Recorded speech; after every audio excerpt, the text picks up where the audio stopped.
Assalamualaikum warahmatullahi wabarakatuh. Shalom. Om Swastiastu. Sebelumnya, perkenalkan nama saya Madia Anissa Fitri dengan NIM 252310101058. Saya Railu Vita Putri Maheswari dengan NIM 252310101056. Yang pertama, di sini kami akan menjelaskan terkait istilah dalam anatomi. Dalam anatomi, untuk memudahkan kita belajar, maka ditetapkan garis hayal dan bidang imajiner, yaitu ada 3. Yang pertama ada garis sagital yang membagi tubuh menjadi 2 bagian, yaitu kanan dan kiri. Kemudian yang kedua ada garis koronal yang membagi tubuh menjadi 2 bagian, yaitu depan dan belakang. Depan disebut anterior dan yang belakang disebut posterior. Kemudian yang ketiga, garis hayal yang membagi tubuh menjadi 2 bagian, yaitu atas dan bawah, yang bisa disebut garis horizontal atau transversal. Yang atas disebut superior dan yang bawah disebut inferior. Kemudian yang pertama ada anterior. Nah, anterior itu adalah bagian lebih depan atau lebih dekat ke depan. Contohnya seperti hidung berada lebih depan dari kepala. Yang kedua ada medial. Nah, medial ini artinya bagian lebih tengah atau lebih dekat ke tengah bidang median dalam tubuh. Nah, contohnya itu seperti pusar berada lebih tengah dari perut. Selanjutnya ada superior. Superior itu berarti atas atau bagian atas. Contohnya itu seperti mulut terletak anterior dari dagu, karena mulut berada di atas dagu. Selanjutnya ada dextra. Nah, dextra ini adalah bagian kanan dalam tubuh. Nah, contohnya seperti tangan bagian kanan atau kaki bagian kanan. Selanjutnya ada ventra. Nah, ventra ini berarti bagian depan yang mengarah ke perut bagian bawah. Contohnya tuh seperti otot perut. Selanjutnya yang keenam ada internal. Nah, internal ini artinya organ-organ yang berada di dalam tubuh kita. Contohnya seperti jantung, paru-paru, hati, usus, dan lainnya. Selanjutnya ada proksimal. Nah, proksimal ini lebih dekat dari pangkal tubuh kita. Contohnya seperti siku berada proksimal daripada telapak tangan. Selanjutnya ada superficial.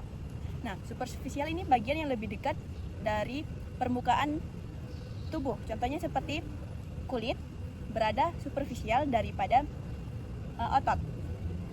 Selanjutnya ada parietal. Nah, parietal ini lapisan luar di area bagian kepala. Contohnya seperti tulang parietal berada di atas kepala dan samping kepala tulang tengkorak. Nah, selanjutnya ada transversal.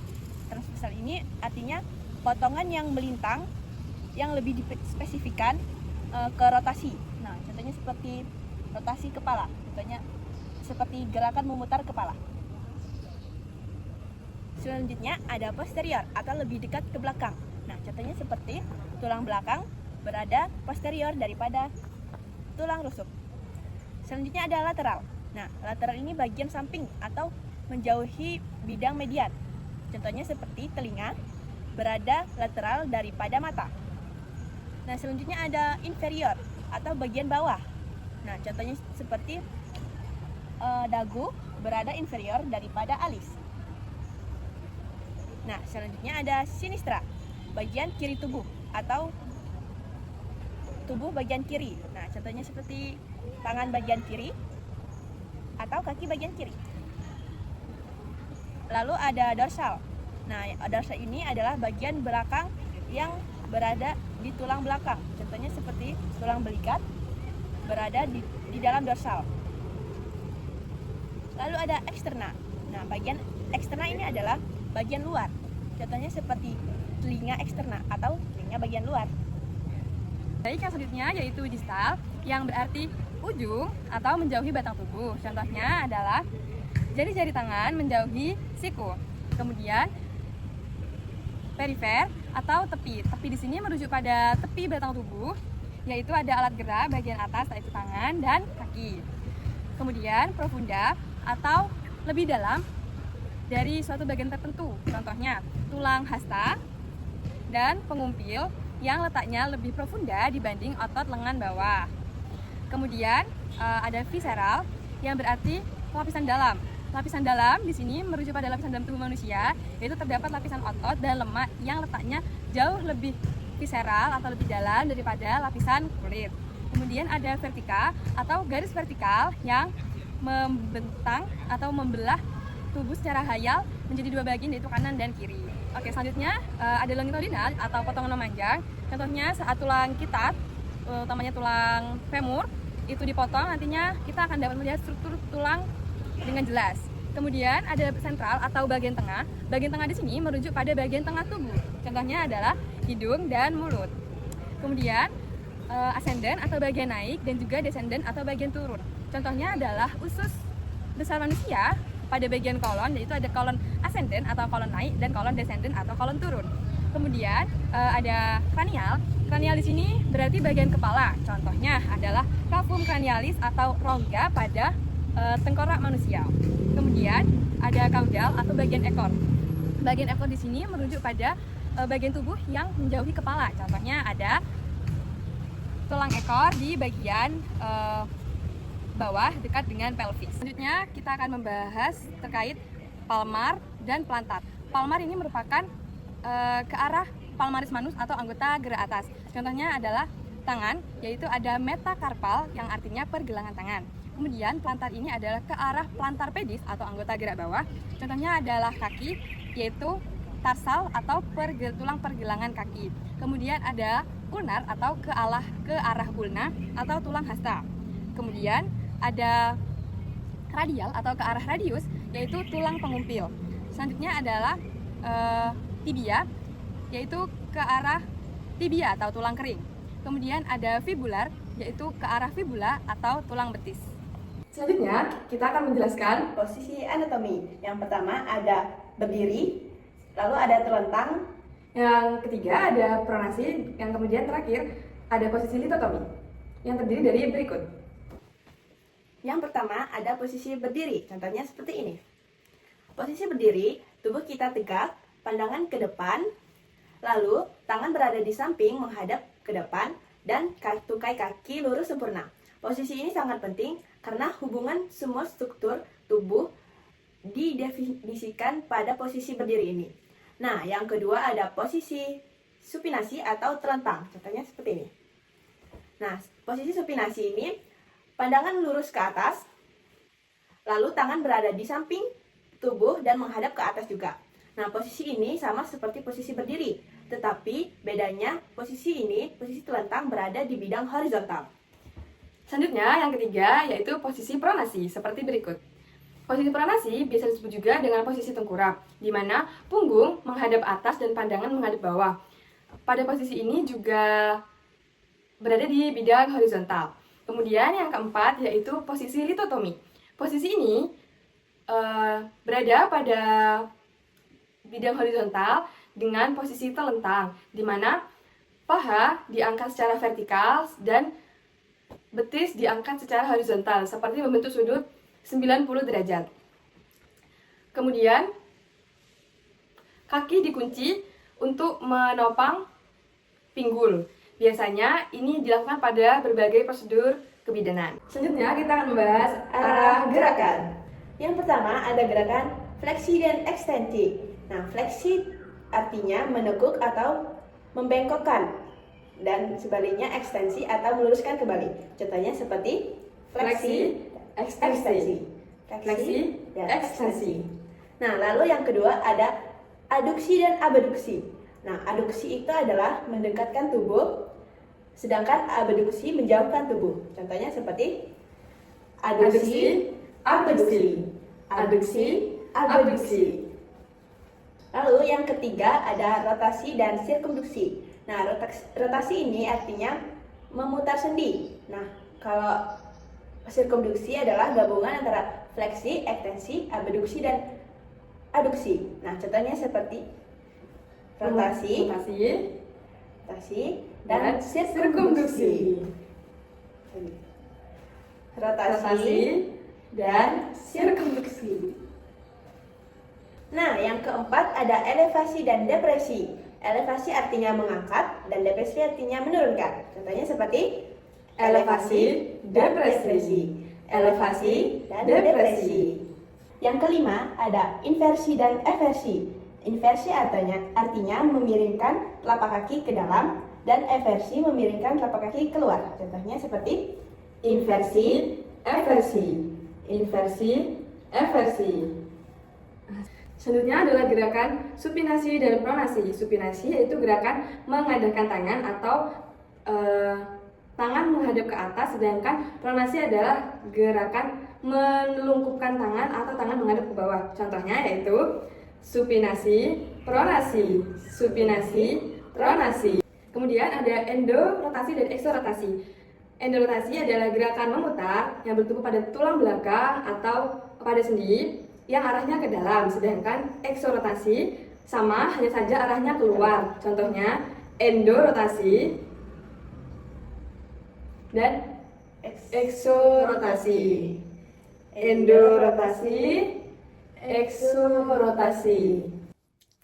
Selanjutnya kita akan membahas terkait sumbu gerak atau aksis. Yang pertama ada aksis sagital, yaitu garis yang memotong bidang gerak sagital dengan bidang gerak transversal. Jadi dia berupa garis diagonal yang memotong antara bidang sagital dan transversal. Kemudian yang kedua yaitu aksis transversal, yaitu garis yang memotong bidang gerak transversal dengan bidang gerak frontal atau koronal. Jadi di sini dan di sini. Itu juga berupa garis diagonal. Kemudian yang ketiga yaitu aksis longitudinal yang memotong bidang gerak median atau tengah dengan frontal atau koronal. Dan biasanya berjalan dari atas ke bawah. Untuk contohnya ada di berikut. Selanjutnya, kita akan menjelaskan Istilah anatomi dan nomenklatur anatomi yang lainnya. Nah, yang pertama ini istilah anatomi yang menyatakan bagian tubuh yang menonjol. Bagiannya ada prosesus atau nama umum untuk taju atau tonjolan. Lalu ada spina. Spina ini adalah taju yang tajam. Nah, taju yang tajam ini contohnya seperti duri. Lalu ada tuber. Tuber ini artinya benjolan bulat. Selanjutnya ada tuberkulum, adalah benjolan bulat yang kecil. Selanjutnya ada krista. Krista ini artinya gerigi atau bagian pinggir. Lalu ada pekten. Nah, pekten ini artinya bagian pinggir yang menonjol. Selanjutnya ada kondilus. Nah, kondilus ini adalah tonjolan bulat yang berada di ujung tulang. Sedangkan epikondilus adalah benjolan yang berada di kondilus. Selanjutnya ada kornu. Kornu ini artinya tanduk. Lalu untuk linea adalah artinya garis. Yang kedua ada istilah anatomi yang menyatakan bagian tubuh yang lengkung atau lekukan. Bagiannya ada yang pertama ada fossa. Fossa ini adalah nama umum untuk lengkung besar atau lekukan yang besar. Selanjutnya ada fossula. Fossula ini artinya fossa yang kecil. Nah, fossa yang kecil ini biasanya pada bagian tulang. Kemudian yang ketiga ada fovea, sama juga yaitu fossa yang kecil namun bedanya terdapat di mata. Setelah itu ada foveola, yaitu fovea yang kecil. Jadi lekukannya lebih kecil daripada fovea. Kemudian ada sulcus atau alur. Kemudian yang terakhir ada incisura, yaitu taki. Jadi taki ini juga merupakan lengkungan, namun bedanya terdapat di bagian telinga, yaitu di daun telinga. Kemudian istilah anatomi yang ketiga, yaitu istilah anatomi yang menyatakan tentang lobang, saluran, dan ruangan. Yang pertama yaitu foramen, yaitu lubang. Kemudian ada visura atau celah. Kemudian ada apertura, yaitu pintu. Pintu di sini merujuk pada pintu masuk yang berupa lubang, seperti lubang hidung, untuk masuknya udara ke dalam paru-paru. Kemudian ada kanalis, yang artinya saluran. Selanjutnya yang kelima adalah ductus, yang berupa pembuluh. Kemudian ada meatus yang berupa liang. Lalu ada cavum yang berarti rongga. Rongga di sini seperti contohnya rongga kepala. Kemudian yang terakhir ada cellula yang berarti ruang kecil. Yang terakhir, kita akan menjelaskan Rongga-rongga dalam tubuh kita. Sebagaimana yang kita ketahui, struktur manusia juga terdiri atas rongga atau ruang. Nah, rongga ini berada di bagian kepala dan bagian tubuh. Nah, rongga yang berada dalam kepala terdiri dari yang pertama ada rongga tengkorak atau cavum cranialis yang isinya meliputi otak besar atau cerebrum, otak kecil cerebellum, dan batang otak atau brainstem. Yang kedua ada cavum nasi atau rongga hidung. Nah, rongga hidung ini isinya adalah tempat masuknya atau keluarnya udara pernafasan kita. Lalu yang ketiga cavum orbital atau rongga mata. Nah, rongga mata ini isinya adalah bola mata atau orbita. Lalu ada cavum tipani atau rongga tengah telinga. Nah, rongga tengah telinga ini isinya tulang-tulang pendengaran seperti incus, malleus, dan stapes. Lalu yang terakhir ada rongga mulut atau cavum oris. Nah, cavum oris ini isinya adalah lidah dan gigi. Selanjutnya yang kedua ada rongga pada badan atau pada tubuh manusia. Yang pertama ada rongga dada atau cavum thoracis yang isinya meliputi paru-paru atau pulmo, kemudian ada jantung atau cardio, kemudian ada pembuluh darah yaitu ada pembuluh darah aorta, vena cava, arteri, dan vena pulmonalis. Juga ada trakea, bronkus, dan esofagus. Selanjutnya yang kedua yaitu rongga pada perut atau cavum abdomen yang isinya meliputi lambung atau gaster, kemudian ada usus halus yang isinya itu ada intestinum, duodenum, dan jejunum, kemudian ada usus besar atau kolon, selanjutnya ada kelenjar pankreas, kemudian ada limpa atau lien, ada juga hati atau hepar, dan juga ginjal atau renal. Selanjutnya yang ketiga atau yang terakhir ada rongga panggul atau cavum pelvis yang isinya meliputi kandung kemih atau vesika urinaria, rektum, dan pada laki-laki terdapat kelenjar prostat, sedangkan pada perempuan terdapat rahim atau uterus, juga indung telur atau ovarium. Sekian penjelasan dari kami, kurang lebihnya kami mohon maaf. Wassalamualaikum warahmatullahi wabarakatuh. Shalom. Om Santi Santi Santi Om. Terima kasih.